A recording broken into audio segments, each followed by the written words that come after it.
Bana, mambo vipi mtazamaji wa Anuari TV? Karibu kwenye kipindi cha Kitengo, sehemu ambako tunakwenda kuzungumza masuala mazima ya kiburudani, yale ambayo yametokea katika wigo mpana wa kitaifa na kimataifa. Na kwa siku ya leo kwenye studio hapa tuko na mgeni ambaye ni mtengenezaji wa maudhui ya kimtandaoni kutoka hapa mkoani Kigoma. Huyu si mwingine, watu wengi huenda ukawa mnamfahamu kwa maana ya Moodlove. Tupo naye hapa tukienda kuzungumza naye masuala kadha ya kadha katika maisha yake yote ya content creator, lakini pia katika uwanda mpana wa kile ambacho yeye amekuwa anakiishi katika maisha pia ya nje ya content creator. Jina langu mimi ni Leopard John, niko naye hapa kama nilivyokuambia hapo awali, mgeni wangu kwa siku ya leo ambaye ni Moodlove. Bwana Moodlove, mambo vipi? Poa tu. Kwema kabisa. Kwema. Nafikiri ni mara yako ya kwanza kufika Anuari TV kama sijakosea. Ndio, ni mara ya kwanza. Pia ninafurahi kuwa eneo kama hili. Bwana, karibu sana, na tuanze sasa kuangazia kile ambacho kimetukutanisha mimi na wewe kwa siku ya leo. Bwana, kwanza kabla hujafika mbali, kwa yule mtazamaji ambaye anakuangalia kwa mara ya kwanza, anasikia Moodlove lakini hakufahamu, pengine ndo amekuona kwa siku ya leo. Moodlove ni nani katika muktadha mzima wa kisanii ama kazi yako ya sanaa? Mimi ni content creator ambaye anajihusisha na mambo zaidi ya kisanaa. Hivyo. Na kuanza kwa sanaa yako labda ya mtandaoni, kutumia mitandao ya kijamii kama platform ya kutangaza kile ambacho uko nacho, una muda gani labda hadi kufika hapa ambako tupo? Kipindi gani ambacho umedumu katika hiyo tasnia? Kwa sasa hivi miaka kama mitatu. Miaka mitatu. Ndio. Sema mwanzoni kwa natumia jina lingine, ila kadri siku zinazozidi kwenda nikabadilisha jina lingine tena, kaja nikabadilisha jina lingine. Hizo ni username, so kwamba natafuta tu jina la kuendana na kile kitu ambacho unakifanya. Kwa mwisho wa siku ndo likaja ile jina, ndo liko vizuri. Sawa, nini kilikusukuma labda hadi kuingia kwenye utengenezaji wa maudhui ya kimtandao, kwa maana leo hii unaitwa content creator kutokea mkoani Kigoma? Ni upendo tu, maana nilikuwa napenda sana kufanya, yani nikiwa nikiona wenzangu wanafanya kitu kama hicho, yani najikuta mimi natamani nifanye. Yani kajikuta mimi nimeingia huko kwenye masuala ya sanaa. Sawa, na mpaka hivi sasa pengine tujaribu kuangalia maisha ya content creator. Umesha kulipa kwa kiasi gani, au umesha kufanya wewe unufaike nao kwa kiasi gani? Kwa kunufaika sasa hivi sio mbaya, sio kama zamani. Kwa sababu sasa hivi watu wananichukua na watangazia biashara zao. Ndio. Vile vile kulingana na kile kinachokifanya, kwa sababu mimi si mtu wa nyimbo. Ndio. Kuna watu wanaotaka zile nyimbo za kanitumia fedha hivyo, na hapa ni unajua mtandao unakulipa kulingana na kile kitu unachokifanya. Ndio. Sio kwamba kulipwa direct na mtandao husika. Kulipwa direct na mtandao husika penye bado. Ila sasa hivi nachukua fedha kijapo ni kidogo kidogo, lakini ni kwa watu ambao wana uhitaji na kile kitu ambacho ninacho mimi. Sasa nimekuwa nikikufuatilia mara kadhaa kwa kile ambacho nakifanya kwenye kazi yako ya sanaa. Muziki wa choma umekuwa ni muziki ambao unautumia kwa kiasi kikubwa kwenye jumbe ama kwenye zile content zako ambazo unakuwa unazitengeneza. Kuna nini hapa ambacho kimekufanya uweze kutumia muziki wa choma ambao ni muziki wa asili kutokea mkoani Kigoma? Hapo umenikumbusha mbali sana. Yani kipindi hicho kwanza mimi nilikuwa nachezaga piano. Kwa dansa kabisa wa piano kwenye sherehe, naenda napiga hivyo. Lakini mwisho wa siku nikaja kuzisikiza nyimbo zetu hizo za Kigoma, yani za choma. Akasema hizi nyimbo hivi kwa nini zisifike mbali kama Singeli, Bimbe nini? Akasema ngoja nianze kuzipush hizi nyimbo. Na sikufiche mtu, yani mimi ndo wa kwanza yani hizi nyimbo za choma, yani mimi ndo wa kwanza kabisa kuanza kuzitumia katika content hizi.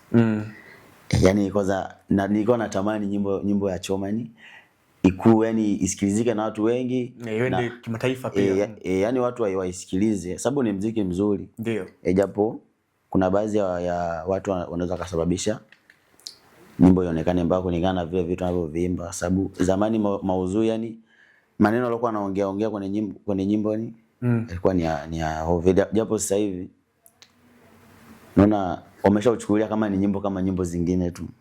Eko wanaimba vinavyoeleweka, kama ni mtu kuandika mashairi andika yanayoeleweka. Ndio. Sio kama zamani. Na nafurahi ninapoona watu wanatumia sana zile nyimbo. Sawa, Mood Love, tukiendelea hapo, nataka nifahamu labda ni kwa namna gani ambavyo unatumia hii sanaa yako ya kuwa maarufu kwenye mitandao, kwa maana mtengenezaji maudhui, kuweza kufikisha ujumbe kwa jamii, au wewe kuwa kioo cha jamii na jamii iweze kunufaika na kupata faida kupitia wewe. Kwa mfano kuna video yako moja sasa kuionaga kwamba unazungumzia kuhusiana na bwawa la Katubuka kwenye muktadha kama huo. Pengine unatumia au ulifikiria nini mpaka kufika katika nyakati kama hizo kwa lengo la kuisaidia pia jamii kufikisha taarifa na jamii pia kuweza kuwa salama? Hicho ni kitu ambacho kipo wazi. Kwa sababu kiangalia mfano ile bwawa la Katubuka. Ni kweli yani imeonekana namna lilivyoasi yale mazingira pale. Afu serikali yenyewe ukiangalia mara wanafanya hivi. Kwa hiyo nikasema ngoja na mimi nijaribu kufikisha ujumbe kwa watu kwamba kuna sehemu kuna panaitwa Katubuka na kuna maji, kama ni serikali waone. Dio. Kama ni kufanya utatuzi wafanye utatuzi. Hivyo. Na binafsi yako na ililipa kwa kile ambacho ulikifanya? Ndio. Sana kama kuna baadhi ya watu walikuwa wajui wakajua. Pia vile vile hata kama ni mtu labda kiongozi wa juu alikuwa hajaona, nasikia akishaona tu vile kweli, akiangalia mazingira tu akiangalia zile nyumba tu pale pale za mazama nyumba watu wamepata hasara, yani yeye mwenyewe anasema kweli hapa ndio kufanya kitu. Sawa. Mood Love, tuje tuangazie pia kwenye kila kitu ambacho umekuwa unakifanya kuna faida na hasara zake au changamoto ambazo unazipitia. Tuanze kwenye faida ambayo mpaka hivi sasa unasema yes, kupitia kuwa content creator imesha kunufaisha kwa kiasi kadhaa, na unasema yes, haujutii kuwa hivi ambavyo ulivyo kwa wakati huu. Ndio, kwa sasa hivi sijutii, kwa sababu zamani nilikuwa nafanya tu kama kufanya, nilikuwa sipati tenda yote eti labda kusema kutangaza au labda mtu amenipa nyimbo yake nifanyie challenge. Yani zamani nilikuwa sipati vitu kama hivyo. Ila kwa sasa hivi watu wanakuja, kwa mtu akija na nakaribisha, anataka niwatangazie matangazo, nipo. Naita tu kazi yako bana, nitangazia sehemu fulani na kutangazia, tunaelewana tu. Sawa, tuje kwa upande wa changamoto au namna vile vizuizi ambavyo vimekuwa vinafanya kazi, maybe kuchelewa, kutofikia malengo kwa wakati. Ni changamoto gani labda ambazo unaona zipitia kwenye kazi yako ya sanaa? Yaani changamoto, zamani changamoto nilikuwa napata ni kwa wazazi, kwa sababu kiangalia wazazi walikuwa hawapendi yani kile kitu tunachokifanya.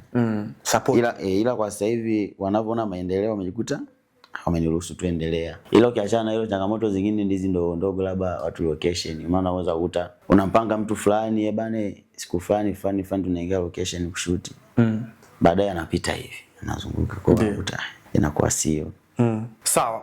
Ukiachilia pia hapo, mtazamaji pengine angependa kufahamu labda Mood Love kwenye aina ya content zako ambazo umekuwa unazitengeneza ni content za aina gani? Zile content ambazo zinakuwa ni off sound, ama zile content ambazo unazungumza, au ni comedian content, ama ni za aina gani labda moja kwa moja? Hapo nashindwa ni kutafasiriaje. Kwa sababu mimi content nazozitengeneza mimi ni kama hizo ulizosema, ni panakuwa hamna maneno, ni vitendo tu. Ukiona vitendo unaelewa. Sipendagi sana kutumia maneno. Maana kuzungumza. Sipendagi kutumia kuzungumza. Yaani napendanga sana kutumia vitendo. Na pengine labda kufanya hivyo ndio umeona kwamba ni njia nzuri ambayo inafikia watu wengi, hata wale ambao pengine kama ukitumia lugha ya Kiswahili licha ya kwamba ina uwanda mpana kimataifa wasingeweza kuelewa moja kwa moja. Ndio kama hivyo, kwa sababu ukiangalia wanaoangalia ni watu wengi. Huwezi kujua huyu ni mtu wa wapi. Kwa ukisema utumie Kiswahili, japo kweli Kiswahili kinatumika na nchi nyingi na wengi wanakijua, lakini ikiwa kwa vitendo yote yule anaweza kaelewa. Yaani awe Mswahili awe mnani, akiangalia tu vile vitendo anajua kabisa hapa kuna kitu fulani jamaa anafanya hivi. Sawa.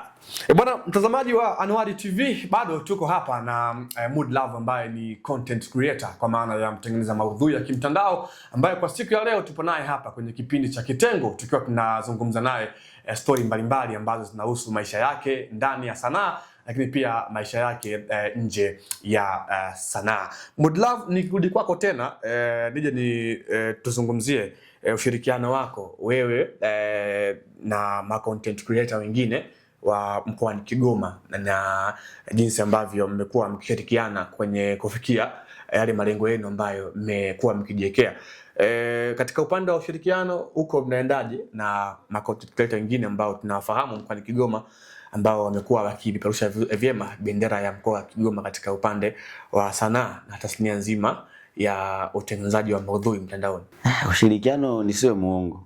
Ushirikiano ni mzuri. Kwa sisi tunaofahamika kama content creator wa Kigoma, tunasupportiana vizuri. Yaani kutolea mfano kama Albert Nay, Dilavu, Janja Boy, Mbeba Comedy, Tenge OG, yani wapo kibao tu. Yaani tunashirikiana kwa sababu mtu unapomhitaji labda yani wewe una shida fulani, ukimuita yani anakusaidia nje ya kazi na ndani ya kazi. Unaweza kuwa na shida zako na akakusaidia, na unaweza kuwa una shida zingine tofauti na mambo ya sana yani akakusaidia. Na pia hata kwenye challenge hivyo tunasupportiana, sababu nikimhitaji kwenye challenge yangu anakuja, na yake nihitaji nafika kwa wakati. Tunasupportiana hivyo. Ndio, Modlove, kabla tujaenda mbali sana, pengine role model wako kwenye tasnia hii nzima ya utengenezaji wa maudhui, yule mtu ambaye unamtazamia kwa kile ambacho amekuwa anakifanya na ukavutiwa naye na anaye kuinspire pia kuendelea kufanya, ni nani hasa? Awe ndani ya mipaka Tanzania lakini pia hata nje. Role model wangu. Mimi sio muongo, mimi namkubali sana Ndaro. Na yani japo kitu anachokifanya mimi ni tofauti. Ndio. Lakini mimi natamani nifike kama yeye pale alipo. Japo yeye anaweza kaa kivingine na mimi nikaa kivingine. Lakini anapovifanya na mimi kusema kweli haviendani. Yeye sababu yupo kwenye comedy, mimi nipo kama hivi kwenye muziki. Na pia yani mimi waga stabiliki. Waga ni sababu mara nyingi mimi waga nafanyaga challenge za nyimbo za watu. Kwa DJ anaponitumia ile nyimbo yake nikiisikiliza, kwa hapo na idea inakuja hapo kulingana na ile nyimbo ninayoisikiliza. Kwa kama ni nyimbo ni ya kucheza nitacheza, kama nyimbo inahitaji story nitapiga story.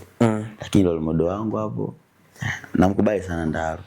Sawa, umekuwa unatumia zaidi mtandao wa TikTok kuweza kufikisha zile content zako ambazo utakuwa unazitengeneza. Kwa Instagram pengine unajaribu kutazama lakini imekuwa ni ngumu. Pengine hili tunalizungumziaje kwa upande wako Modlove? Instagram kiukweli. Mimi huko sipo na sijafungua account Instagram. Ila YouTube nipo, Facebook nipo, TikTok ndo usiseme. Nimejaa tele. Ila kwa Instagram, Instagram ule mtandao nikatisha tamaa sana. Ni mgumu sana ule mtandao. Kwa kweli ni mgumu. Ila sehemu zingine penye kote nipo. Sawa, kwa kumalizia tu Modlove, tuje tuzungumzie nafasi yako sasa kwenye kikundi maarufu cha ushangiliaji wa klabu ya Mashujaa mkoani Kigoma, kwa jina maarufu nafahamika kama Makomando. Makomando wa klabu ya Mashujaa Football Club. Pengine pale kuwa kwenye kundi lile kuna uhusiano gani na wewe sana yako binafsi katika upande wa kufikia ile adhima ambayo wewe mwenyewe umejiwekea? Uhusiano upo. Afu kule kwenye kile kikundi cha Mapigo na Mwendo, mimi kule nipo kama admin. Kama unavyoona video zote zile za kwenye account ya Mapigo na Mwendo na post mimi zote. Na ile account yenyewe yani mimi ndo nilifungua kwa sababu ya kundi, kwa sababu mimi nipo kama admin. Ndio. Kwa sababu niliona ukifanya vile itakuwa ni njia rahisi ya sisi kufahamika zaidi na watu, na maana tukaamua tufungue account, ndio hivyo nikateuliwa kama admin, nikasimamia swala nzima la account. Hivyo. Sawa, mtazamaji wa Anuari TV, huyo alikuwa ni Modlove ambaye kwa siku ya leo tumepata kuzungumza naye kile ambacho yuko nacho katika tasnia nzima ya masuala ya utengenezaji wa maudhui mtandaoni. Pengine Modlove, kama una cha kumalizia cha kumwambia mtazamaji kabla hatujamaliza kwa siku ya leo? Cha kumwambia mtazamaji, cha kwanza kabla hajanifollow aende akanifollow. TikTok natumia Modlove, Facebook natumia Modlove OG, YouTube ni Mapigo na Mwendo. Huko ndo unapata nyimbo zote ambazo nafanyaga mimi, challenge zipo huko. Japo sio zote, sema zote nitakuwa nimekosea. Nikisema zote nitakuwa nimekosea. Sio zote kwa sababu nyimbo zingine nafanyaga ni za watu. Na siwezi kuziposti bila yenyewe kuruhusu. Ndio. Kwa kama ukizitaka utawafuata kwenye account zao. Kingine wasichoke. Ndio. Kazi zipo zinaendelea. Sawa, basi mimi nikushukuru sana Mudlove, kwa niaba ya timu nzima ya Anuari TV tuseme tu tukushukuru kwa wewe kuweza kufika kwa siku ya leo ndani ya studio za Anuari TV hapa mkoani Kigoma.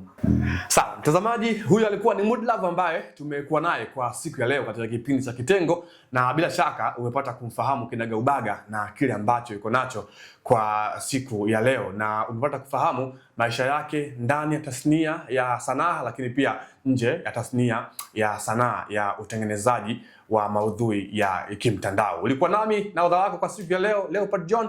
Hadi wakati mwingine, nikwambie tu endelea kuwa nasi Anuari TV kwa habari za kiburudani, michezo, lakini pia na habari za kisiasa hapa Anuari TV. Hadi wakati mwingine, mchana mwema.